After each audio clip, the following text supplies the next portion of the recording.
Game 5 of the NBA Finals has just concluded with OKC soaring over the Pacers. What went down and what can we expect in Game 6? We have former Ateneo Blue Eagle Team B point guard, former DLSZ junior archer, and now one of Makati's youngest and trailblazing Barangay Kagawads from Barangay San Lorenzo. Marco Sario here tonight to join us in breaking down the numbers and to look ahead at what lies ahead for both Indiana and OKC. Brother, welcome back to studio. Welcome back to BNC. Thank you so much. Thanks for having me. Good evening to everyone. So it's live right now. I'm excited to be here and talk about the game that I love, which is basketball. So basketball is my first love. And then now I transitioned to politics, which is public service, which I love also. Yeah. And you also love traveling because based on your recent Instagram post, panay pictures all over Europe. Kamusta ka naman? I mean, before we get to the basketball, how have you been lately? Ano ba ang pinagkakaabalahan mo recently? So basically, I went to Europe spontaneously. Spontaneously, I just booked a flight. And yeah, all hell broke loose. I had so much fun at the time of my life. It was unforgettable. I wish I could go back again. Okay, medyo na-intriga ako sa all hell broke loose. Ano ba na-experience mo doon? Bakit? Why did you say all hell broke loose? What happened? What did you experience out there in Europe? Aside from, you're traveling, so you don't know what to expect. Diba? It's unknown. I'm in a foreign country by myself, which is like, okay, ano ba gagawin ko next? So all hell broke loose because like, I didn't know what to do, but I just like enjoyed every minute of it. Okay, so it was sort of an experience for you. Yes. First time without your family, nag-travel ka. Yes. Wow. All right. Well, we're glad to have you back because we're talking about the NBA Finals. We've had different guests come on the show. So game number 5, Marco, pag-usapan natin. This was the first time since March 10 that Indiana lost back-to-back games. Ano ang nangyari sa Indiana? Was it something that happened to Indiana or was it OKC just proving that they are the better team? So yeah, I think for me, OKC was it's number one best defense in the league. So they showed why they're the number one defensive team by pressuring also the point guard, which is Haliburton. I think Indiana had 22 turnovers, while OKC had 11. Yeah. So ako as a point guard, also as a basketball player, syempre if the ball pressure is very hard, I can't really think that much and I can't set up the plays, which OKC did. Yeah. And Tyrese Haliburton had the worst game, in my opinion, in his NBA playoff career. Did not score a field goal. Nakashoot siya ng mga free throws, 4. Pero yun lang yung na-score niya buong game. Marco, you actually sent me some reasons as to why OKC won this game. Yes. If we could put it up here in the LED, yung mga bullet points na pinadala mo sa akin, you have been stressing that OKC is the number 1 defensive team in the NBA, and that's something that we saw in game number 5. Yes. So, saan na ba yung LED natin para may kodigo ako? But yeah, I mean, looking back at it, like you see OKC, number 1 best defensive player. SGA, everyone wants to play defense. And also, they're a good defensive team. So everyone helps off each other, ganyan. And like, so sorry. And like, syempre, with their defense, like, they force a lot of turnovers. And which we were talking about a while ago also, the points of turnovers. OKC had 32. Ayan, this is what you have mentioned as reasons kung bakit nanalo ang OKC. Kindly break it down for everyone, Marco. Okay, so first of all, Indiana had 22 turnovers. Imagine turning the ball over 22 times. That will lead to fast break points, which OKC had after they have an airtight defense. You could see the ball pressure was airtight. After a turnover, fast break points, 3 points, easy basket, right? And also, the main focus of them was to shut down Hali. Oh my God. Very disappointing. If you're Tyrese Haliburton, ito yung game na you wish you could get back. Kasi NBA Finals game to di ba? Game 5, 2-2 parehas, and then you wet the bed because that's what happened. Tyrese Haliburton, who has been so clutch in these playoffs, he wet the bed in game number 5. Hindi pwede yun na hindi ka makakashoot kahit isang basket. Sa free throw ka lang nakashoot? Ano yan? What the hell? Well, we're gonna talk about that later on. But Marco, you also focused on the the stars, Yes. yung matchups. Yes. Siyempre, SGA, Tyrese Haliburton, and then J-Dub, and then of course, Pascal Siakam. Ano masasabi mo dito sa matchup of stars natin? Actually, yun nga eh. So, the first head-to-head matchup was SGA and Hali. Yeah. With the disparity of the stats, kita mo, Haliburton didn't score sa first half, and SGA had his numbers. I think he scored like 30-plus points. But at the same time, the second stars of the team, which is Pascal Siakam, he performed well, Yeah. but J-Dub had an incredible game. He had 40 points. Ooh. Anton, imagine 40 points.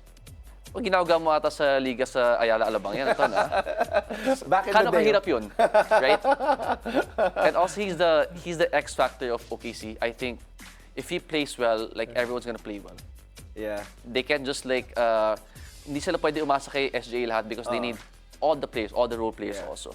Actually, aminado ako na hindi pa ako believe kay J-Dub nung nagsimula itong playoffs na to. But now, I am willing to admit, I am man enough to say, I am sorry. Jalen Williams and all J-Dub fans, OKC fans, I was not familiar with your game, but now I am. 17 points in game 1, 19 points in game number 2, 26 points in game number 3, 27 points in game 4, 40 in game 5. Pataas ng pataas yung level ng paglalaro niya. He has arrived, Marco, and now people are saying he's the best number 2 player in the NBA. What can you say about that? Is he the best number 2 in the NBA? I think, Anton, it's arguable because when you talk about the NBA, it's abroad, maraming star players. Yeah. Siguro, if I were to break it down, Lakers, Luka Doncic is number 1 for Yeah. sure. Paano LeBron naman number si 2. LeBron James, di ba? I mean, one of the best players that ever played. Ang weird, no? Sabihin na number 2 si LeBron. Exactly. Like, imagine mo, at this time, well, he's not getting any younger.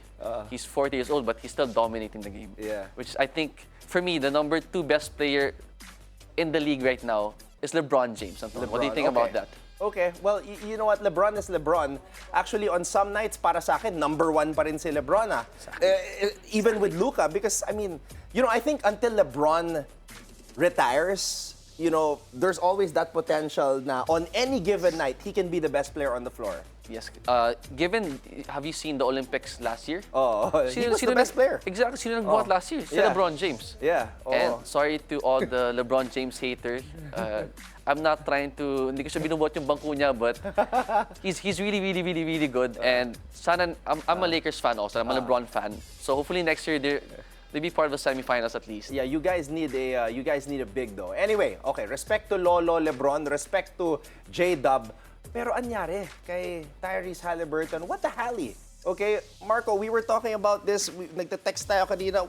Ano ba siya? Is he, bumabalik yung usapan na overrated si Haliburton eh? Or was he injured? Kasi nakita nga natin, that one play, he fell down, parang bumigay yung calf muscle niya. Ano masasabi mo dito sa Game 5 ni Haliburton? Sino to na masasabi ko dyan?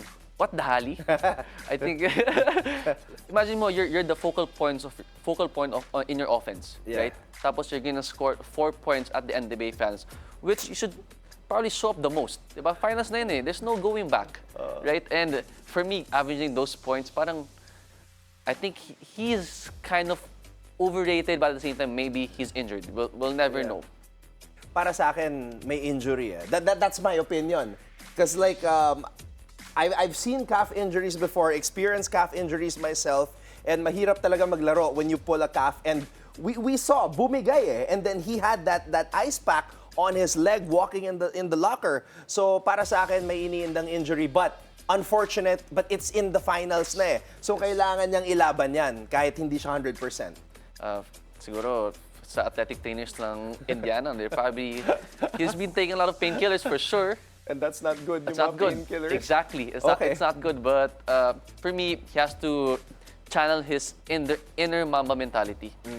Despite being hurt, despite being injured, you have to play through it. All right, brother, let's focus now on Game 6 because Game number 5 is done and dusted. Back-to-back wins for OKC. As I said, yung Indiana hindi pa nakaka-experience ng back-to-back losses since March 10. They're in danger of losing 3 straight, brother. Ano sa tingin mo mangyayari sa Game 6? Will there be a Game number 7 or tatapusin na ba ng OKC itong serye na to? So, syempre, given the fact that it's Indiana's home court, OKC will probably be challenged. But if what the Hali does not perform, di ba? OKC is gonna beat them. So for me, I think they have to step up on defense also. They have to know the rules. Like for example, si Halliburton is, you're a point guard, right? Yeah. So you have to facilitate the offense more. You have to be involved. So paano ka magiging threat sa loob if you're not scoring?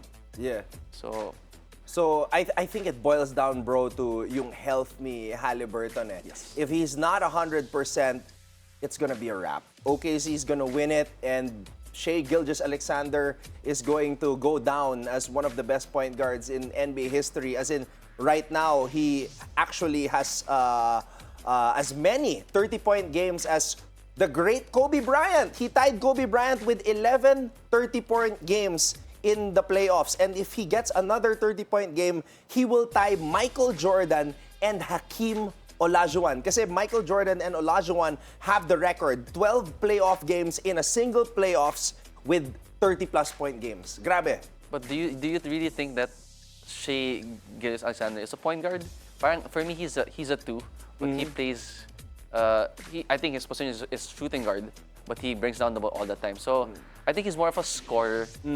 So, but he really reads the defense well. So, kunyari, he's gonna post up. If someone doubles, pass kick out, Yeah. 3 points libre, open shot. So Ganito na lang, sasabihin ko, si SGA is a Canadian version of Marco Sario that's much taller.